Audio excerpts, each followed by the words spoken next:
오늘은 사순절 5번째 주일 3월 29일 주일 예배를 함께 드리겠습니다. 다 함께 사도신경으로 우리의 신앙을 고백하겠습니다.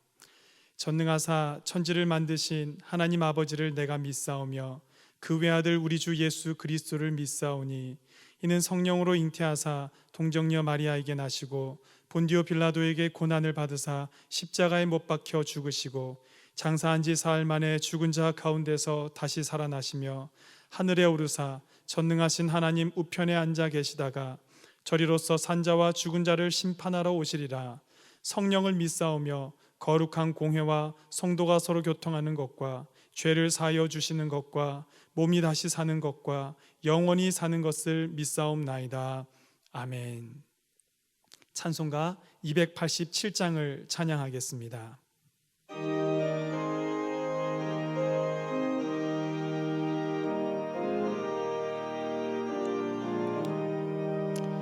예수 앞에 나오면 죄사함 받으며 주의 품에 안기어 편히 쉬리라. 우리 주만 믿으면 모두 구원 얻으며 영생 복락 멸류관 확실히 받겠네. 예수 앞에 나와서 은총을 받으며 마음의 기쁨 넘치어 감사하리라.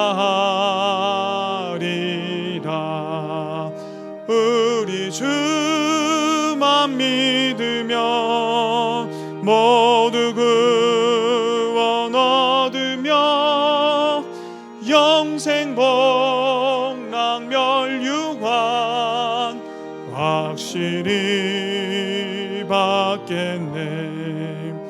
예수 앞에 설 때에 흰 옷을 입으며 밝고 빛난 내 집에 길이 살리라.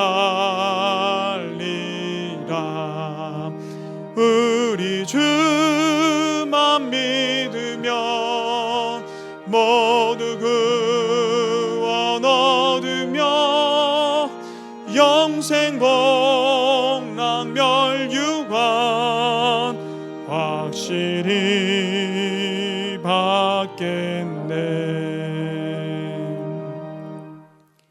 예배를 위해서 원영창 목사님 기도 인도하시고 다 같이 기도하겠습니다.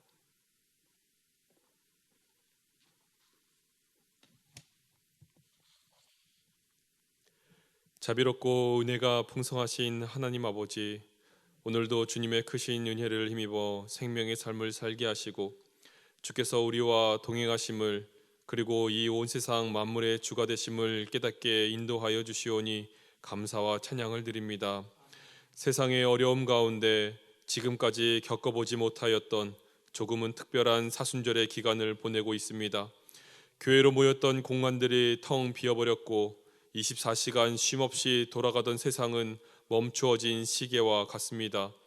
우리가 인생의 즐거움을 쫓아서 행하던 많은 길들이 결코 영원한 즐거움이나 우리에게 생명을 주는 것이 아니라는 것이 명명백백 드러나고 있습니다. 이때에 주님, 세상을 살아가는 생명 있는 모든 죄의 피조물들이 창조주 되신 하나님의 뜻이 어디에 있는지 깨닫게 하여 주옵소서. 이 시간이 결코 무의미하게 우리에게서 지나가지 않게 인도하여 주시옵소서. 무엇보다 우리 창동교회를 기억하여 주시기를 원합니다.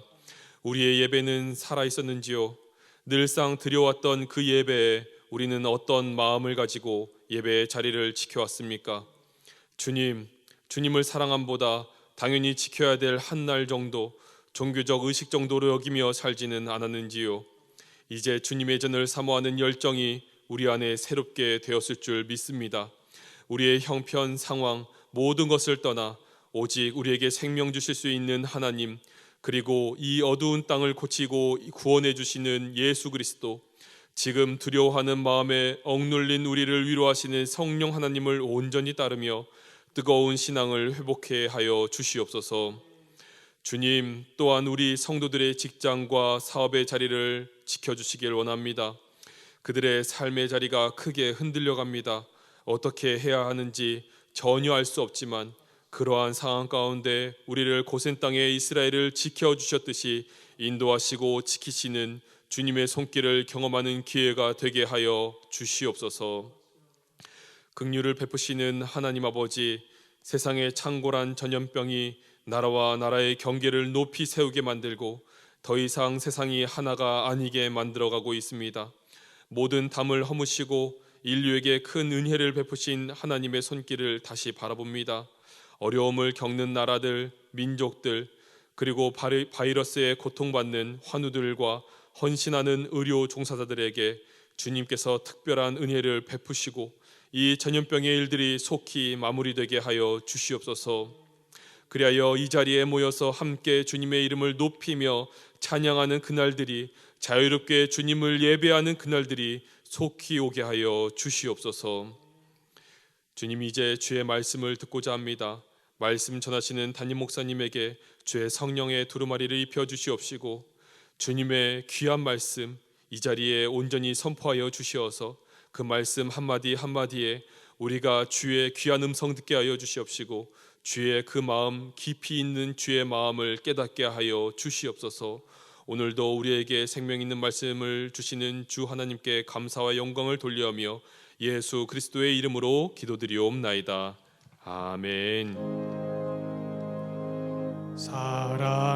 사랑하는 자의 영혼 그의 범사여 동건강 잘 되고 평안하기를 내가 원합니다.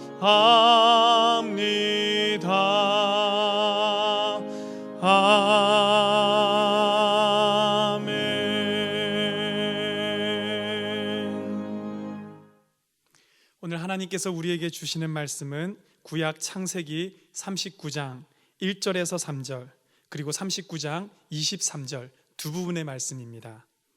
구약 성경 59면에 있습니다. 먼저 창세기 39장 1절에서 3절까지의 말씀을 읽고 그 후에 연이어서 23절의 말씀을 봉독하겠습니다. 요셉이 이끌려 애굽에 내려가매 바로의 신하 친위대장 애굽 사람 보디발이 그를 그리로 데려간 이스마엘 사람의 손에서 요셉을 산이라. 여호와께서 요셉과 함께 하심으로 그가 형통한 자가 되어 그의 주인 애굽 사람의 집에 있으니 그의 주인이 여호와께서 그와 함께 하심을 보며 또 여호와께서 그의 범사에 형통하게 하심을 보았더라. 다음은 23절의 말씀입니다. 간수장은 그의 손에 맡긴 것을 무엇이든지 살펴보지 아니하였으니 이는 여호와께서 요셉과 함께 하심이라. 여호와께서 그를 범사에 형통하게 하셨더라.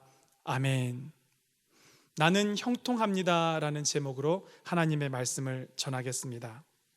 먼저 여러분 사진 하나를 띄워드립니다. 요즘 인터넷에 돌아다니고 있는 그런 사진 한 장인데요, 코로나로 인해서 힘겨워하는 우리들 한 번이라도 그냥 피식 웃을 수 있다면 그거 우리에게 큰 위로가 되지 않을까 해서 한번 가져와 봤습니다. 코로나 방학생활 수칙이라고 되어 있습니다. 한번 보시겠어요 여러분? 1번 주는 대로 먹는다. 2번 TV 끄라고 하면 당장 끈다. 3번 사용한 물건 즉시 제자리. 4번 한 번 말하면 바로 움직인다. 네, 우리 아이들 잘 안 움직이죠. 5번 엄마에게 쓸데없이 말 걸지 않는다. 제잘제잘 궁금한 것도 많고 말할 것도 많고 이런 아이들이 적어놓은 글인 것 같습니다. 위 사항을 어기면 피가 코로 나올 것이다. 네, 이 마지막 표현은 코로나로 인해서 또 안타까워하는 분들이 계시다면 죄송한 표현인데요, 이 어린아이의 귀여움으로 넘어가 주시면 감사하겠습니다. 이렇게 글이 오르니까 이것에 덧붙여서 방학생활 수칙이 막 같이 오르더라고요. 아침밥 먹으면서 점심 뭐 먹을지 물어보지 않는다. 물어보면 큰일이죠. 삼시세끼 다 먹으려고 굳이 애쓰지 않는다. 이런 것들이 쭉 올라오는 것을 봤었습니다. 여러분, 참 힘든 시간을 지나가고 있는데요, 이 가정도 보면은 엄마와 아이들이 어떻게든 함께 그 힘든 걸 극복해 가려고 저런 방학수칙도 만들어 놓지 않았을까. 우리도 오늘 힘든 이 생활 가운데서 하나님 아버지께서 반드시 이 시간을 지나가게 해 주실 것이고, 우리로 하여금 이 자리를 극복하고 이기고 나갈 수 있게 해 주실 것임을 믿습니다. 성도 여러분, 그날까지 부디 건강하시고요, 또 그날까지 우리의 믿음 잘 지키시고 우리 밝은 얼굴로 주님의 전에서 만나게 되기를 간절히 바랍니다. 여러분 인생은 형통하십니까? 요즘 여러분의 삶이 만사 형통이십니까? 제가 이렇게 여쭤본다면, 아니 목사님, 좀 전에 코로나 때문에 힘들다고 그렇게 얘기를 했는데도 또 그런 질문을 하시냐, 저에게 반문하시는 분이 계실지도 모르겠습니다. 이 형통이라는 단어를 사전에서 찾아보면요, 한자로 이루어진 단어입니다. 형통할 형자에 통할 통자를 써서 모든 일이 뜻대로 잘 되어지는 상황을 형통이라고 얘기를 합니다. 뜻을 알고 나면 더더군다나 요즘 같은 시대에 참 쓰기 힘든 단어 같습니다. 그렇죠 여러분? 요즘 어느 개인이, 어느 가정이, 어느 사업체가, 또 어느 교회가 형통한 데가 도대체 어디 있냐라는 것입니다. 여러분, 그런데요, 이 형통에 대한 기준, 이 형통에 대한 정의를 완전히 뒤흔드는 이 성경의 한 진술이 있어서 오늘 여러분들에게 가지고 와봤습니다. 이 말씀을 통해서 하나님께서 우리의 형통에 대한 생각을 어떻게 바꾸시는지 함께 경험하기를 원합니다. 제가 조금 전에 읽어드렸던 창세기 39장 말씀에는 형통이라는 단어가 3번에 걸쳐서 사용되고 있습니다. 창세기 전체에 5번 쓰이는 이 형통이 39장 한 장에 3번이 기록되어 있다는 것인데요, 그 기록을 하나하나 살펴보시면 이렇습니다. 먼저는 39장 2절이지요. 여호와께서 요셉과 함께 하심으로 그가 형통한 자가 되어 그의 주인 애굽 사람의 집에 있으니. 그 다음 형통은 바로 연이어서 3절에 나옵니다. 그의 주인이 여호와께서 그와 함께 하심을 보며 또 여호와께서 그의 범사에 형통하게 하심을 보았더라.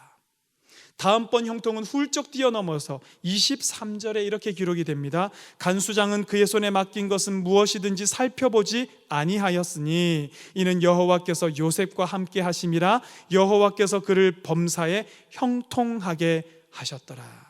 여러분이 형통이 쓰인 이 성경의 구절들을 보면 공통적으로 등장하는 것이 2가지가 있습니다. 그 공통점 가운데 첫 번째는요, 이 형통이라는 단어가 사용된 그 순간이 하나같이 이전보다 이후가 훨씬 더 안 좋아진 상황에서 형통이라는 단어를 사용하고 있더라라는 것입니다.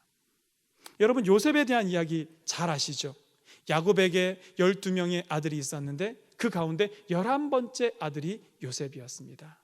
야곱에게는 우리가 알고 있는 것처럼 아내가 4명이 있었습니다. 레아, 라헬, 실바, 빌하, 이렇게 4명이 있었는데요, 그 가운데서 야곱이 제일 사랑했던 여인이 바로 라헬이었습니다. 요셉은 야곱과 라헬 사이에서 태어났던 첫 번째 아들입니다. 얼마나 사랑했겠습니까? 이 요셉을 설명하는 데는 그래서 한 단어, 채색옷이라는 이 한 단어면 설명이 가능할 것 같습니다. 요셉의 어린 시절에 대해서 기록하고 있는 창세기 37장 3절 말씀을 보면 이렇게 기록이 됩니다. 요셉은 노년에 얻은 아들이므로 이스라엘이, 야곱의 다른 이름입니다, 이 이스라엘이 여러 아들들보다 그를 더 사랑함으로 그에게 채색 옷을 지었더니. 사랑하는 아들에게 이 형형색색의 옷을 입혀서 그 사랑을 표시했다라는 것입니다. 형들이 바보가 아닌데 당장에 알았겠죠. 형들의 반응은 그 다음 절 4절입니다. 그의 형들이 아버지가 형들보다 그를 더 사랑함을 보고 그를 미워하여 그에게 편안하게 말할 수 없었더라. 이 요셉은 이 존재만으로도 사랑받는 존재였고요, 그랬기 때문에 형들에게는 더욱더 미움을 받을 수밖에 없었다. 이랬던 요셉이 그가 꾸었던 꿈 2개를 얘기함으로써 형들에게 더 미움을 받고 이와 같은 것을 더 심화시키는 것을 봅니다. 그가 꾸었던 꿈 첫 번째는 이런 것이죠. 요셉이 자기의 곡식단을 이렇게 묶어두었더니 자기가 묶어놓았던 곡식단이 가운데 이렇게 서 있고 다른 형제들이 묶어놓은 11개의 곡식단이 그 주위를 둘러서서 그에게 절하는 것을 꾸었다. 두 번째 꿈은 더 가관입니다. 요셉이 가운데 이렇게 서 있으면 해와 달과 11개의 별이 요셉을 향해서 절하더라. 아버지도 어머니도 자기 형제 11명 그 형들 모두도 다 요셉에게 절하는 그런 꿈을 꿨다라고 얘기를 합니다. 이 일로 인해서 요셉은 결정적으로 형들에게 더 미움을 받게 되고요, 이와 같은 미움이 깊어지고 깊어지다가 결국 때가 이르렀을 때 형들은 이 요셉을 팔아버리고 맙니다. 요셉은 종이 되었고 이스마엘 상인들에게 끌려서 애굽까지 가게 되었고요, 그 애굽에서 애굽 왕이었던 바로의 신하 시위대장 보디발의 집에서 종살이를 시작하게 되었다. 이게 요셉의 이야기 아닙니까, 여러분? 그런데 2절, 3절, 이 형통이라는 단어가 사용되었던 2절, 3절에서는요, 요셉이 애굽에 끌려가서 보디발의 집에서 종이 되었던 그를 향해서 뭐라고 얘기를 하냐면 형통한 자가 되었다. 하나님께서 그를 형통하게 만들었다. 여러분 좀 의아하지 않습니까? 23절은 더 심합니다, 여러분. 보디발의 집에서 그나마 인정받으면서 잘 살고 있었던 요셉이 또 시련이 찾아옵니다. 보디발의 아내가 자꾸만 용모가 준수한 요셉을 유혹하는 겁니다. 동침하자고 자꾸만 그를 끌어들이는 겁니다. 하지만 요셉은 자기의 신앙 때문에 그럴 수 없었습니다. 하나님 앞에서 자기가 그 죄를 짓지 못하겠노라라고 단호하게 거절하지요. 그것 때문에 그는 누명을 씌게 되고 그것 때문에 그는 감옥에 갇히게 되었습니다. 23절 말씀은요, 요셉이 종이 된 것만으로도 부족해서 이제 감옥에 갇혔던 그 요셉을 향해서 뭐라고 기록하고 있냐면 형통하게 하셨다라고 기록하고 있다라는 것입니다. 여러분 뭐 이상하지 않습니까? 뭐 좀 잘못 기록된 것 같지 않습니까?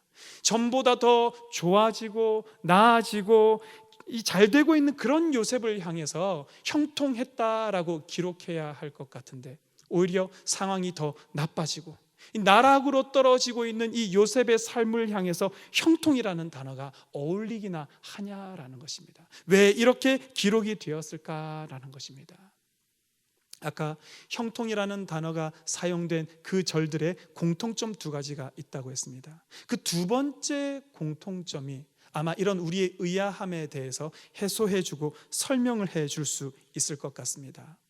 형통한 자라는 이 단어 앞에 계속해서 그 상황을 설명하는 똑같은 구절들이 배치가 되어 있는데요, 그게 뭐냐 하면 여호와께서 그와 함께 하셨다라는 기록이 계속해서 덧붙여져 있다라는 것입니다. 2절 말씀 보십시오.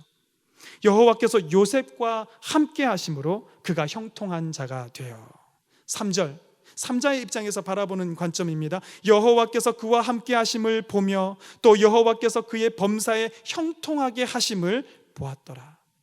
23절도 마찬가지입니다. 이는 여호와께서 요셉과 함께 하심이라 여호와께서 그를 범사에 형통하게 하셨더라. 여러분 아까 읽을 때는 눈치채셨는지 모르겠습니다. 하지만 요셉의 형통 앞에는 하나같이 뭐가 따라 붙습니까? 여호와께서 그와 함께 하셨다. 여호와께서 요셉과 함께 하심으로 여호와 하나님이 그와 함께 하셨기 때문에 그가 형통했다라고 기록하고 있다는 것입니다. 이제 여러분 눈치채셨습니까? 형통이라는 단어는요, 내 상황이 좋고 나쁨에 따라서 내가 잘 되어 가느냐 내가 못 되어 가느냐 내 상황에 따라서 쓰여지는 단어가 아니라 하나님께서 함께 하심이 있을 때 내가 있는 것이 종의 자리든 내가 있는 것이 감옥이든 내가 잘 되어 가든 내가 못 되어 가든 하나님께서 나와 함께 하실 때 내 상황을 설명하는 단어가 바로 형통하다. 그렇기 때문에 하나님께서 요셉과 함께 하셔서 그는 형통한 자가 될 수 있었다라는 것입니다. 성도 여러분, 저도 그렇고요, 이 말씀을 듣는 여러분들도 그렇고요, 하나님 안에서 형통한 자 되기를 간절히 바랍니다. 요셉은 어떻게 해서 형통한 자가 되었을까요? 우리도 성경 속에서 그 요셉이 형통한 자의 길을 걸어갔던 것을 본받아서 우리도 그와 같은 형통한 자 되기를 간절히 바라는데요, 성경은 이렇게 설명하고 있습니다. 요셉이 종으로 잡혀갔을 당시의 나이가 17살 때입니다. 고등학생밖에 안 될 때였습니다. 아버지 집에서 요셉은 어떤 존재였습니까? 채색옷이 설명해 준다고 그랬지요. 사랑받는 아들이었고 너무나도 귀하디 귀한 아들이었습니다. 저도 누님 세 분 밑에 넷째 아들입니다. 그러다 보니까요, 어릴 때부터 아주 귀가 따갑게 들었던 표현이 있습니다. 아이고 귀하게 크셨습니다. 아유 사랑 많이 받았겠습니다. 예, 맞습니다. 제가 그랬는데 요셉은 더 했겠죠. 아까 말씀드렸던 것처럼 그 사랑하는 아내 라헬과의 사이에서 태어났는데 11번째 태어났다라는 것입니다. 앞에 10명 태어날 동안 그렇게 기다리고 기다리던 아들이 11번째 태어났으니 얼마나 사랑스러웠을까. 그래서 채색 옷을 입힌 아들이었다라고. 그는 응석바지가 아니었을까, 우린 쉽게 생각해 볼 수가 있습니다. 그런가 하면요, 여러분, 이 요셉은 자기 중심적인 성격이 있었던 것을 알 수 있습니다. 형들과 함께 일하다가 형들의 잘못한 것을 아버지에게 가서 고자질한 그런 부분이라든지, 자기 꿈을 이야기하는 부분에서, 물론 그 꿈은 하나님께서 그에게 주셨던 꿈입니다. 그럼에도 불구하고 그 꿈을 얘기할 때 듣는 형들의 상황이나 그들의 마음은 전혀 고려하지 않고 그저 뽐내듯이, 그저 자랑하듯이 자기 중심적으로 이야기하는 모습을 볼 때 그는 귀하게 자랐고 참 보호받고 존중받는 데 익숙하고, 그러면서도 자기 중심적이어서 다른 사람의 상황을 고려할 줄 모르는 그런 아들이 바로 아버지 집에서의 요셉이었다. 여러분, 그런데 보디발 집에서의 요셉은 전혀 다른 모습으로 변해 있습니다. 제가 설교 준비하는데 좀 도움이 될까 해서 요셉이라는 영화가 있더라고요. 굉장히 오래전에 그렇게 찍어진 영화 같았었는데요, 그 영화를 한번 봤습니다. 기억나는 부분이 이겁니다. 이 노예상이 요셉을 사가지고 와서 보디발에게 팔기 위해서 이 요셉을 홍보하는 그런 장면입니다. 노예상이 이렇게 얘기합니다. 이 주제를 아는 놈이라 불평 없이 일을 잘 할 겁니다. 기도할 때만 빼면 입도 뻥긋하지 않는 놈입니다. 그러자 보디발이 물어봅니다. 어느 신에게 기도하냐? 요셉은 대답합니다. 유일하신 하나님 여호와이십니다. 보디발이 비웃으면서 겨우 하나라니 초라하구나, 안 그런가? 하하하하 비웃습니다. 그 당시 애굽은 다신 사회입니다. 여러 신을 섬기는 것을 자랑으로 삼고 있었기 때문에 겨우 한 명의 신에게 이 기도한다는 것이 비웃음거리가 되었던 것이죠. 요셉이 그 비웃음에 대해서 이렇게 얘기를 합니다. 제 하나님은 모든 필요한 것을 채워주시는 분이십니다. 보디발이 비수를 꽂는 것처럼 한마디 더 남깁니다. 지금 내 놈 꼴로 봐서는 영 아닌 것 같은데, 그러면서 다시 한번 막 비웃습니다. 그러면서도 뭔가 특별한 게 있다라고 하면서 값을 두둑히 주고 이 요셉을 사들이는 그런 장면이 영화에 나왔습니다. 여러분, 물론 성경에 나오는 그런 대화는 아닙니다. 그러나 주변의 배경 지식을 통해서, 상황을 통해서 얼마든지 있을 법한 내용으로 기록된 대사라는 것을 생각해 볼 때 보디발의 집에서 요셉은 어떤 존재였는가? 믿음의 사람이었고요, 하나님의 사람이었고요, 신앙의 사람이었을 것입니다. 그렇기 때문에 그 믿음 지키기 위해서 자기의 생명도 아끼지 않고 내어놓을 만큼 그렇게 달려들었던 요셉의 모습을 우리는 발견한다라는 것입니다. 자, 보십시오. 아버지 집에서의 요셉과 보디발 집에서의 요셉, 너무나도 차이 나지 않습니까? 이 두 사이에 과연 무엇이 있었기에 요셉이 이렇게 달라진 사람이 될 수 있었을까? 그 둘 사이에 광야가 있었더라고요. 가나안 땅에서부터 시작해서 이 애굽까지 남서쪽으로 약 480km를 가는 거리입니다. 여느 때처럼 노예들이 이 낙타에게 묶여서 질질 끌려서 가는 그 여정이라면 한 달 정도 가야 하는 긴 여정이었습니다. 여러분, 노예로 팔 이 소년에게 뭘 먹을 걸, 뭘 마실 걸 넉넉하게 줬겠습니까? 그저 죽지 않을 만큼 먹이면서 데려갔겠죠. 그 광야길 한 달 동안 이 요셉에게 무슨 일이 있었을까라는 것입니다. 여러분, 우리가 광야라고 부를 때 이 광야는 히브리 말로 하면 미드바르, 그 어원은 다바르라는 말씀, 말하다라는 뜻을 가진 그런 단어입니다. 참 신기합니다. 열매도 없고 곡식도 없고 물도 없고 피할 곳도 없는, 이 아무것도 없는 광야, 이 불모지에 유일하게 있는 것이 있는데 그게 뭐라는 말씀입니까? 바로 말씀하시는 하나님, 다바르의 하나님이 이 광야에 있더라라는 것입니다.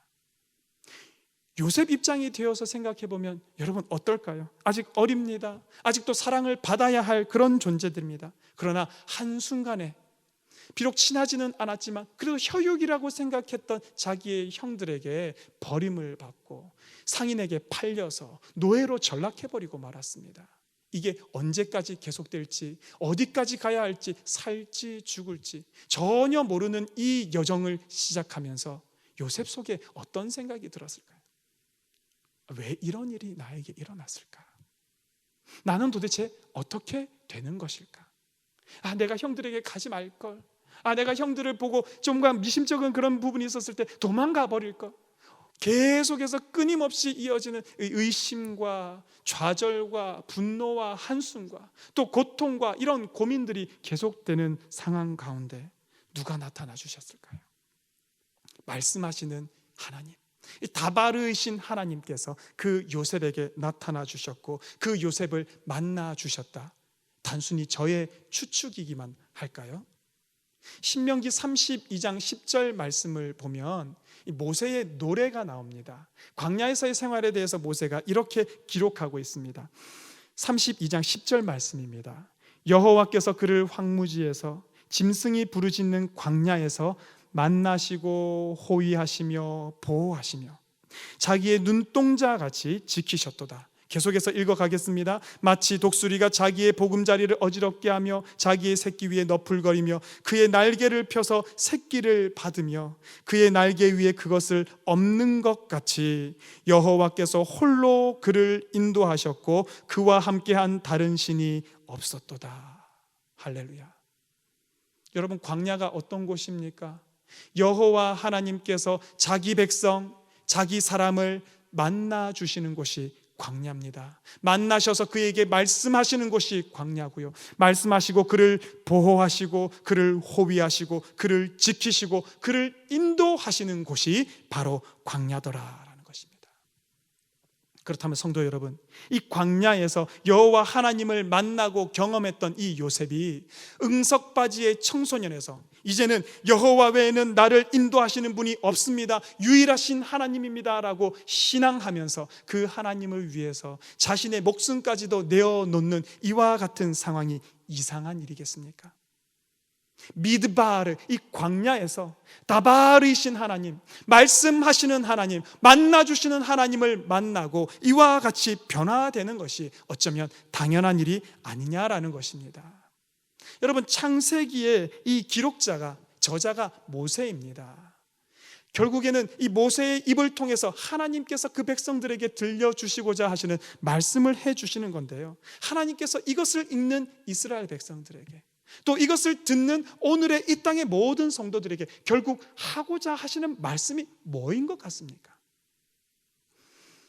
여호와 하나님께서 함께 하시면 광야도 형통이요, 여호와 하나님께서 함께 하시면 노예도 형통이요, 종살이도 형통이요, 감옥도 형통이요, 여호와께서 함께 하시면 그 어디나 하나님의 나라 형통이로다. 할렐루야. 하나님께서 그것을 오늘 우리의 귀에 말씀하고자 하신다. 그렇다면 우리의 형통에 대한 이 사전적인 의미가 바뀌어야 하지 않겠습니까? 모든 일이 뜻대로 이루어져 가는 것을 형통이라고 했는데요, 그리스도인에게 있어서 형통은 거기에다가 한 단어만 넣으면 됩니다. 모든 일이 하나님의 뜻대로 잘 이루어지는 상태, 하나님의 원하심대로 이루어지는 상태가 형통이다. 내 뜻대로 이루어지는 것이 형통이 아니라 하나님의 뜻이 이루어져 가는 모든 과정이 형통이다라는 것입니다. 그렇게 본다면 이 요셉이 보디발 집에서 노예로 살았던 거 얼마나 억울하고 얼마나 분합니까? 그러나 여호와께서 그와 함께 하시면서 그곳에서 하나님께서 이루고자 하시는 뜻을 이루어가는 과정이었으니 하나님은 그를 보고 뭐라고 말씀하십니까? 형통했다라고 말씀하십니다. 감옥에 갇힌 거 더 억울하죠. 죽을 만큼 분하겠죠. 그러나 그 가운데서도 여호와 하나님께서 함께 하시면서 요셉을 통해서 하나님께서 이루실 더 큰 역사를 계획하고 이루어 가셨기 때문에 그 길이 무엇이라고 하나님 말씀하십니까? 형통하게 하셨더라. 할렐루야. 당신들은 나를 해하려 하였으나 하나님은 그것을 선으로 바꾸사 오늘과 같이 많은 백성의 생명을 구원하게 하려 하셨다. 창세기 50장 20절에 요셉이 고백한 말입니다. 당신들이 무슨 짓을 했건 간에 나의 모든 그 힘들고 어려웠던 아픈 시간들, 내 노예였고 내가 감옥에 갇혔고 내가 있었던 그 모든 시간들, 하나님께서 이 큰 뜻을 위해서 인도하여 주신, 보십시오 여러분, 노예도 형통이었고 감옥도 형통이었고 총리 대신이 된 것도 형통이었고 오늘도 형통이다라고 요셉은 고백하고 있다라는 것입니다. 여러분, 이것이 오늘 우리에게 무엇을 말해주고 있습니까? 잘 믿어지지 않겠지만 오늘 여러분의 자리에서 하나님께서 여러분이 무엇을 원하셔서 보내셨는지, 그 자리에서 무엇을 어떻게 형통으로 바꾸시는지 여러분들께서 살펴보면 발견할 수가 있다라는 것입니다. 하나님은 과연 누구의 생명을 구원하시기 위해서 오늘 여러분을 그와 같은 고통의 자리에 놓아두셨는지, 하나님은 누구의 생명을 위해서 오늘 우리를 광야 길을 걷게 하시는지, 그 하나님의 뜻을 알고 그 하나님과 함께하면 그 어디나 우리가 형통의 길을 걸어가고 있다라는 것입니다. 날마다 이와 같은 형통한 길을 걸어가는 저와 여러분, 우리 모든 성도님들 되시기를 주님 이름으로 간절히 축원합니다. 제가 가끔이 아니라 자주 예배 때마다, 설교 때마다 찬양을 부릅니다. 일부러 부르고 제가 노래를 잘해서 부르는 게 아니라 말씀을 준비하다 보면 생각나는 찬양이 있습니다. 찬양을 부르면 은혜를 받습니다. 그래서 찬양을 부르는데요, 오늘은 광야에서라는 이 청년들이 잘 부르는 그런 찬양이 있습니다. 한번 들어보십시오. 왜 나를 깊은 어둠 속에 홀로 두시는지, 어두운 밤은 왜 그리 길었는지, 나를 고독하게, 나를 낮아지게, 세상 어디도 기댈 곳이 없게 하셨네.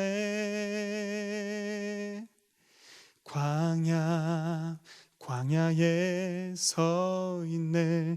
주님만 내 도움이 되시고 주님만 내 빛이 되시는, 주님만 내 친구 되시는 광야. 주님 손 놓고는 단 하루도 살 수 없는 곳, 광야에 서 있네.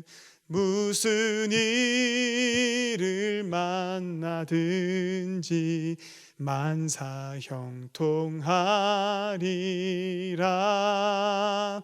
무슨 일을 만나든지 만사 형통하리.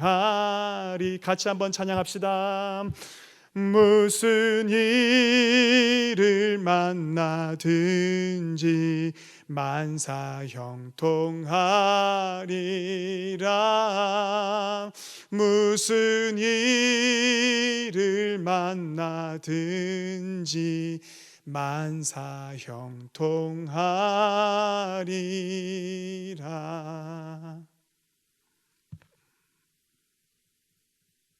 성도 여러분, 하나님은 우리를 뜻이 있어서 불러주셨습니다.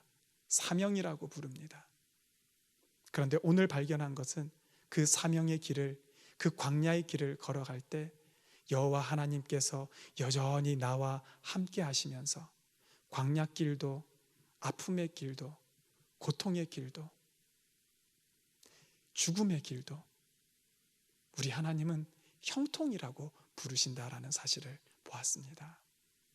내가 여호와 하나님과 함께하는 그 모든 순간, 그 모든 길이 형통이라면 오늘 여러분 삶을 사랑하시고 오늘 여러분들 위해 형통의 복을 부어주시는 여호와 하나님, 그 하나님과 동행하며 그 하나님의 일하심을 발견하시며 그 하나님과 함께 행복한 이 하루를 살아내어 드리는 모두가 형통한 우리 창동교회 성도 여러분, 평생이 형통한 길을 걸어가는 우리 모든 성도님들 되시기를 주님 이름으로 축복하고 축원합니다.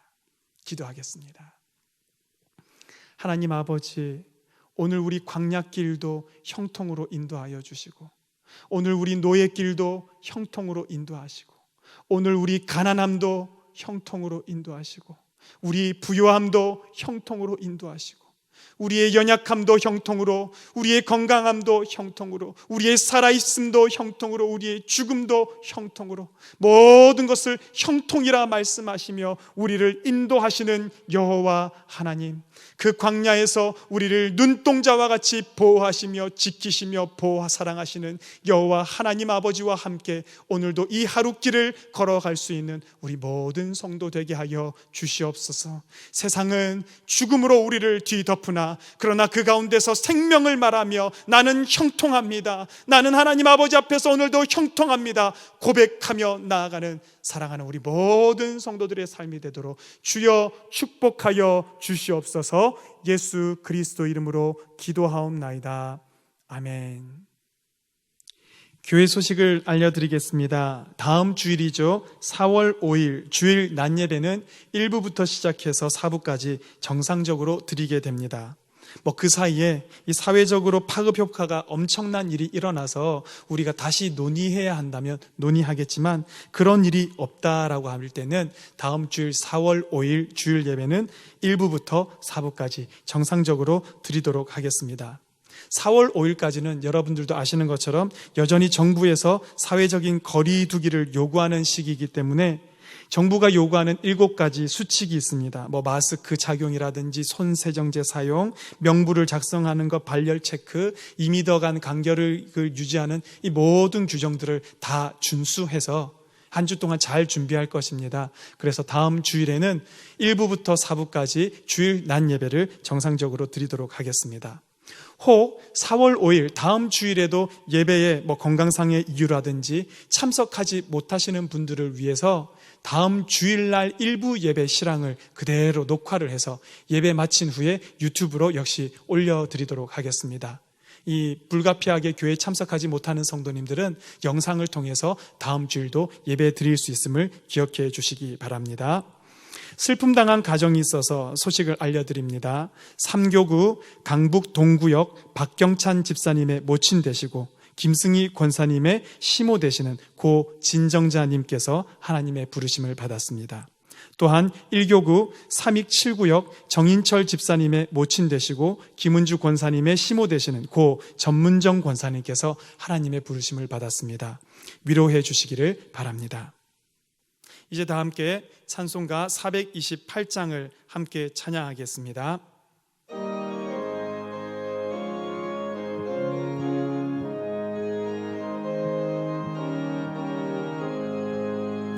내 영혼의 햇빛 비치니 주 영광 찬란해. 이 세상 어떤 빛보다 이 빛 더 빛나네. 주의 영광 빛난 광채 내게 비춰주시옵소서. 그 밝은 얼굴 배울 때 나의 영혼 기쁘다. 내 영혼에 노래 있으니 주 찬양합니다. 주 귀를 기울이시사 다 듣고 계시네. 주의 영광 빛난 광채 내게 비춰 주시옵소서. 그 밝은 얼굴 배울 때 나의 영혼 기쁘다. 내 영혼의 봄날 되어서 주 함께 하실 때 그 평화 내게 깃들고 주 은혜 꽃피네. 주의 영광 빛난 광채 내게 비춰 주시옵소서. 그 밝은 얼굴 배울 때 나의 영혼 기쁘다. 내 영혼에 희락이 있고 큰 소망 넘치네. 주 예수 복을 주시고 또 내려주시네. 주의 영광 빛난 광채 내게 비춰 주시옵소서. 그 밝은 얼굴 배울 때 나의 영혼 기쁘다. 지금은 우리 주 예수 그리스도의 크신 은혜와 하나님 아버지의 그 크고도 놀라우신 사랑과 성령의 감동 감화 역사 교통 위로하심이 오늘도 광야에서 형통한 자로, 세상 가운데서도 형통한 자로 고백하며 살아가기를 다짐하는 사랑하는 우리 모든 성도들 머리 위에 이제로부터 영원까지 함께 하시기를 간절히 축원하옵나이다. 아멘.